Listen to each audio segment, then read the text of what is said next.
Hey everyone, it's Gavin. So, originally this video was going to be very different, but then I waited like 2 months to make it, and so I just decided, I'm too late at this point, so there's no point. Making videos is hard. But the other day, I was using the YouTube app and something just snapped. I couldn't take it anymore. So I kind of have to put my thoughts into, a video, because otherwise, I'm gonna be stewing about this for a very long time. I mean, I still will, but So on the YouTube mobile app, whenever you want to add a video to a playlist, you just go onto that video, click the Add to Playlist button, and it'll automatically add that video to whatever playlist you last edited. It didn't used to be like this. You used to just press the button and it would bring up a list of playlists, and, you choose whatever playlist you wanted to add it to. Why'd they change it? I don't know. Does it suck? Yeah. This feature isn't that bad. I only ever edit like the same 3 playlists over and over again anyway. But whenever I do end up adding something to the wrong playlist, it should be a simple process to, add it to the right playlist and take it off the playlist that I didn't mean to add it to. But whenever you add a video to a playlist, a little pop-up will come up asking you if you want to change whatever playlist you just added the video to. Up until a few months ago, whenever you press that little change icon, a list would come up with the last playlist that you just added the video to at the very top with a check mark next to it. If you want to take the video off of that playlist, you just clicked on that list and it would remove the check mark. The video wouldn't be there anymore. And if you want to put it on a different playlist, you could just still press any other playlist from that same list. But now, for some reason, whenever you press the change button, the playlist that was just added to doesn't have a check mark next to it, which means that if you want to take the video off of that playlist, the only way to do it is to go into your library, go to that playlist, and remove it yourself. Which, if you accidentally add something to a music playlist, which mine personally has, like 200 songs in it, that's a lot of scrolling. Now this isn't as bad on YouTube for tablets, as if you press the Add to Playlist button again, for some reason, now the playlist you just added to will have a checkmark next to it. Man, boom, easy, just remove it from the playlist. But on phones, that's not quite the case. And the one place that I use YouTube the most on, aside from my computer, is my phone. Just an all-around shitty experience. Is it a glitch? Probably. Have they fixed it yet? No. Will they fix it? Probably not again. Though, sticking with the topic of YouTube mobile, I have another question. Why did they change the UI so that uploading a video is now front and center? Do you know what it takes to make a good, clean UI? Focus. And hell, this doesn't even just apply to digital UIs, this can be physical too.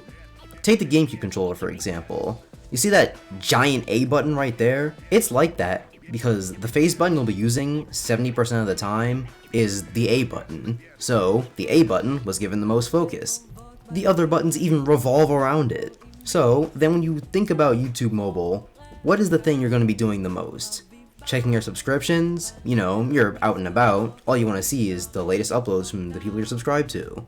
No, not that. Your home? Maybe, checking the latest recommendations, it's always a fun little pastime when you just want to watch whatever on YouTube. No, not that either. Hell, fucking notifications? YouTube notifications don't really work and I don't use them, but if for whatever reason I wanted to, I could check them from the middlemost button on my YouTube taskbar. No, it's upload a video.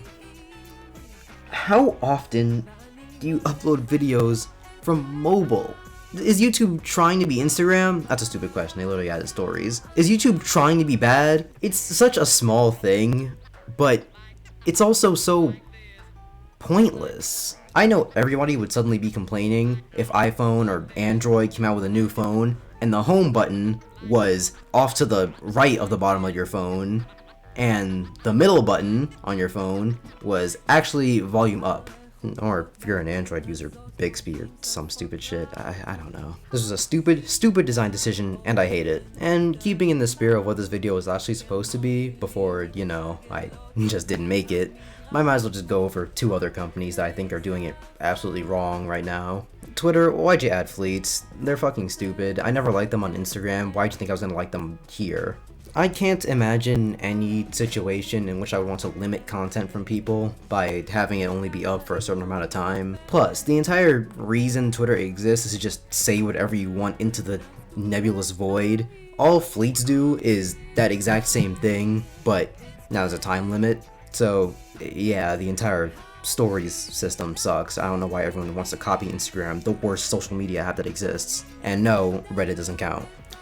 Hey everyone, it's Editing Gavin here. I just realized that you can't even look at fleets when your phone is in landscape mode, so Twitter really is trying to be like Instagram. And lastly, there's Amazon. Their review policy sucks. They tell you have to have used a certain amount of money from a credit or debit card to meet the requirement for asking questions or writing reviews, though I've definitely spent the requirement, and I can neither write reviews or ask questions. What doesn't make sense to me is why both of them are locked behind a paywall. I get why reviews are locked. A lot of sellers will leave fake reviews of their product to, boost it on whatever store, but why questions? I wanted to buy a pair of headphones, so I wondered about the audio quality, but I couldn't ask a question about that because my account wasn't eligible. Then, when I bought them anyway, and the audio quality was terrible, I couldn't even leave a review to say that the audio quality was terrible. It's like some kind of vicious cycle. Why? Why would they do this? Is this some kind of medieval torture method? Medieval Amazon? Why would this system possibly be built like this? It feels like it's literally meant to just fuck the consumer over, which, honestly, considering Amazon, wouldn't surprise me. Anyway, yeah, normal videos never. With the crispy pizza rolls, milk Totino's in my mouth, never done before. That's all the competition, man. Tony Pizza's next, man. I'm cooking all these rolls, got a fresh new pizza roll, and I got some nachos too. And I'm eating with the crew. This is Team